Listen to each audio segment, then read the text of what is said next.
Este es un ejercicio de argumentación para una clase de comunicación en universidad. Mi posición, o más bien mi oposición, ya está anunciada desde el título mismo de este video. Entonces, para tratar de fundamentar las razones por las cuales me opongo al relativismo posmoderno, me gustaría comenzar explicando qué entiendo por este concepto. Y lo voy a hacer recurriendo a una frase que me parece que resume la actitud del relativismo posmoderno. Es una frase que se ha convertido en un lugar común y que yo percibo un poco como el eslogan de la posmodernidad, que es esta frase de nada es absoluto, todo es relativo. Es una especie de frase comodín que me puede servir para una multitud de situaciones. Me puede servir, por ejemplo, para hacer un comentario o sacar una conclusión superficial frente a una situación llena de complejidades y matices. Me puede servir incluso también como argumento para zanjar una discusión en la que hay dos o más posturas irreconciliables.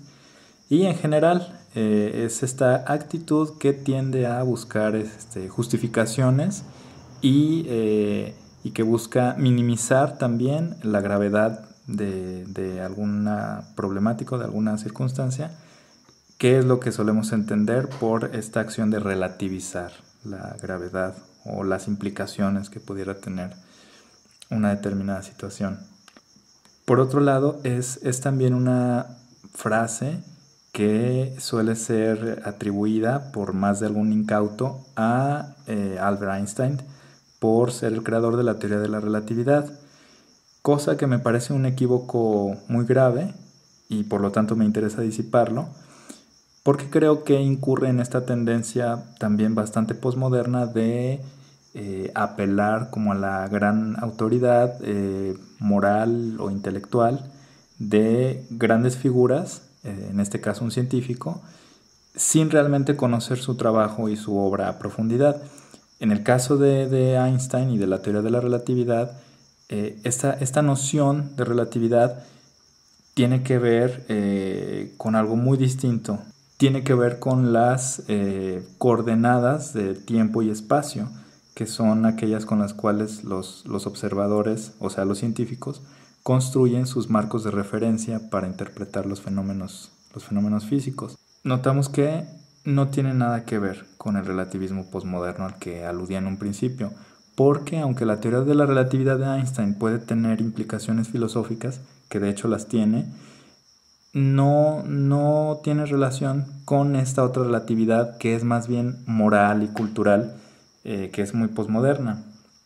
Entonces, si el origen de esta actitud o de esta tendencia a relativizar no es la ciencia, tiene otro origen, debe tener otro origen. Mi hipótesis es que su origen está relacionado con el fracaso histórico de la modernidad. La modernidad entendida como este gran proyecto historicista y eurocéntrico que se había propuesto la emancipación del hombre por la vía de la certidumbre racional y la fe en el progreso, y que sin embargo no pudo evitar caer en una serie de contradicciones y de fanatismos, y entonces desembocó en el conflicto bélico, 2 guerras mundiales que asolaron Europa y entre las cuales además surgieron ideologías de la imposición, como el nazismo y el fascismo, por un lado, y por otro de ideologías como el comunismo, que son también proyectos de emancipación del hombre, que sin embargo degeneraron en dictadura. Entonces lo que hay que entender de esta actitud de desengaño y de suspicacia es que se trata de un movimiento de rechazo y de protección contra los antiguos fanatismos que condujeron a la guerra. Y esto me parece muy saludable y por supuesto muy necesario también, el luchar contra toda forma de pensamiento fanático. El problema es cuando se huye del absolutismo fanático para caer en un relativismo generalizado donde ya no parece posible afirmar ningún valor, donde se vuelve muy difícil y hay una gran reticencia por establecer criterios comunes, criterios de evaluación estética, ética, filosófica, cultural, etc. Entonces caemos en este discurso de la relatividad, en la que sostenemos cosas como que no hay absolutos, que todo es relativo, que cada individuo o grupo tienen su propia cosmovisión y su propia verdad. Como discurso, todo esto puede sonar muy padre, muy liberador.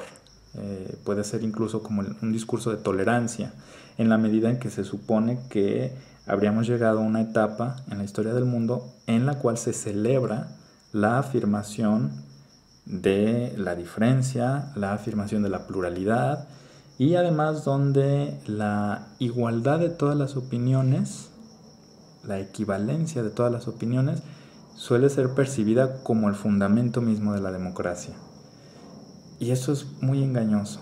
Yo percibo una serie de confusiones, de trampas y de paradojas que me interesa desmontar porque creo que tienen consecuencias muy graves. En primer lugar, por ejemplo, creo que no podemos realmente sostener que la igualdad de todas las opiniones sea democrática, porque esto, en estricto sentido, implicaría decir que el fundamentalismo religioso o el fascismo son regímenes igual de válidos que la democracia, precisamente, y esto es una contradicción. Algo parecido sucede con el problema de la validación de la verdad.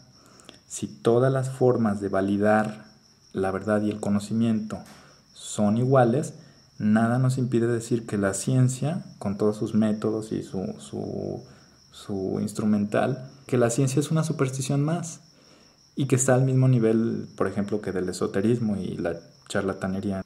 Ahora, decía que todo esto tiene consecuencias muy graves. Una primer consecuencia creo que es la credulidad. La credulidad, que es un poco como el reverso del escepticismo. Cuando se vuelve tan difícil contar con criterios seguros, entonces quedamos un poco a merced de todas las ideas. Y entonces el riesgo es que terminemos creyendo cualquier cosa.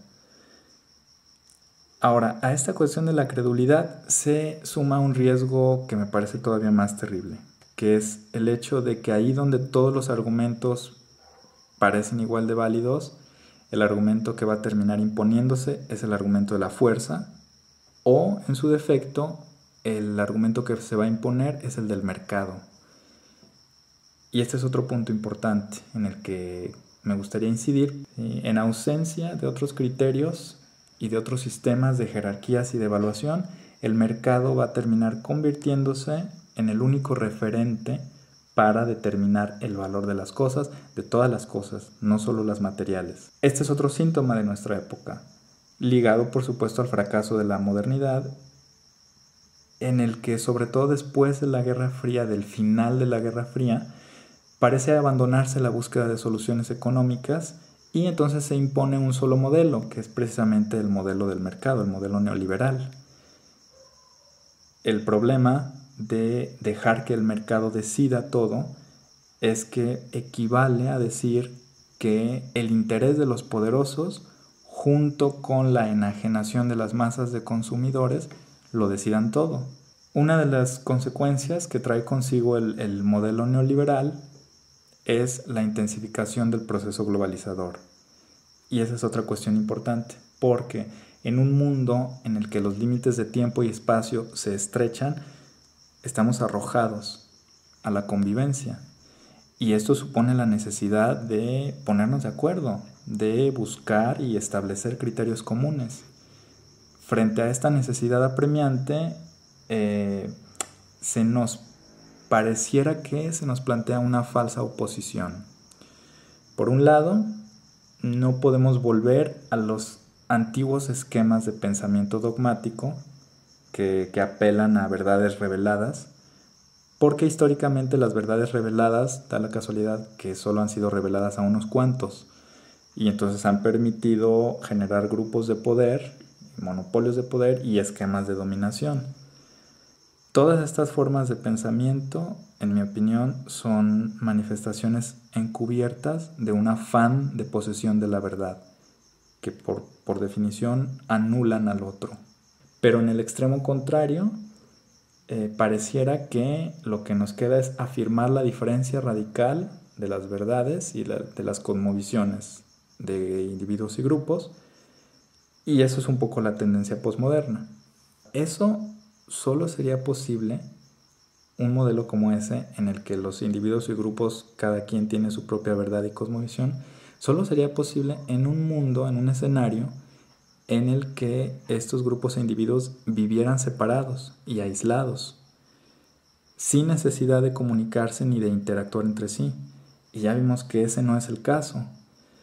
Por lo tanto, el ideal del relativismo posmoderno tampoco ayuda, porque a pesar de que parece que promueve la aceptación y la tolerancia, el tipo de tolerancia que promueve se limita simplemente a reconocer el derecho a la coexistencia de múltiples cosmovisiones y sistemas de valores que, sin embargo, a veces son contradictorios y son incompatibles entre sí.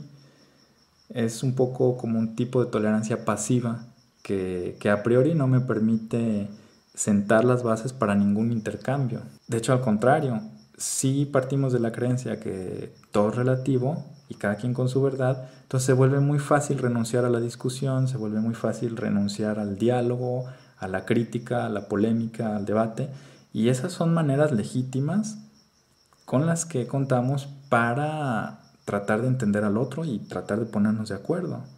Cuando, cuando el otro es diferente a mí, lo cual implica decir de entrada que no necesariamente está de acuerdo conmigo, es necesario recurrir a la interrogación. Y esto es lo que le confiere al diálogo un carácter particularmente desestabilizador y angustioso incluso. ¿A qué me refiero con esto?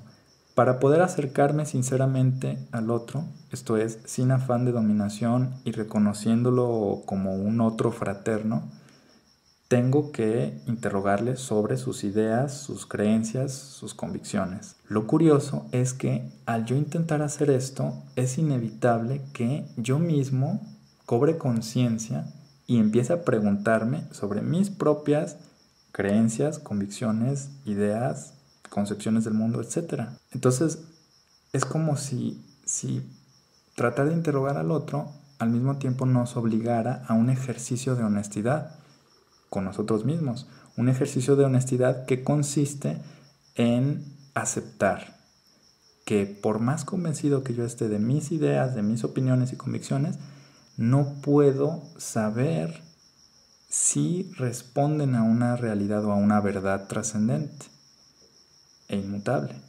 No puedo sostener eso. De alguna manera me lleva a ponerlas en duda también. Y esto es angustioso. Es un poco como dudar de nuestras propias bases. Mi impresión personal es que tanto el dogmatismo como el relativismo posmoderno son estrategias para huir de esa angustia.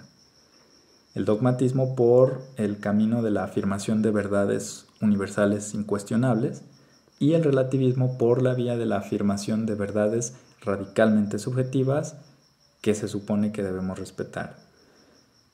Yo creo, en cambio, que para dialogar en serio, para interpelar al otro y dejarnos interpelar por el otro, hay que trabajar dentro de esa angustia. Es un poco como avanzar a ciegas, en la oscuridad, tanteando, aprendiendo a reconocernos los unos a los otros. Y esta imagen que acabo de ofrecer, esta imagen metafórica, creo que es la metáfora de la condición humana y la metáfora de la búsqueda ética.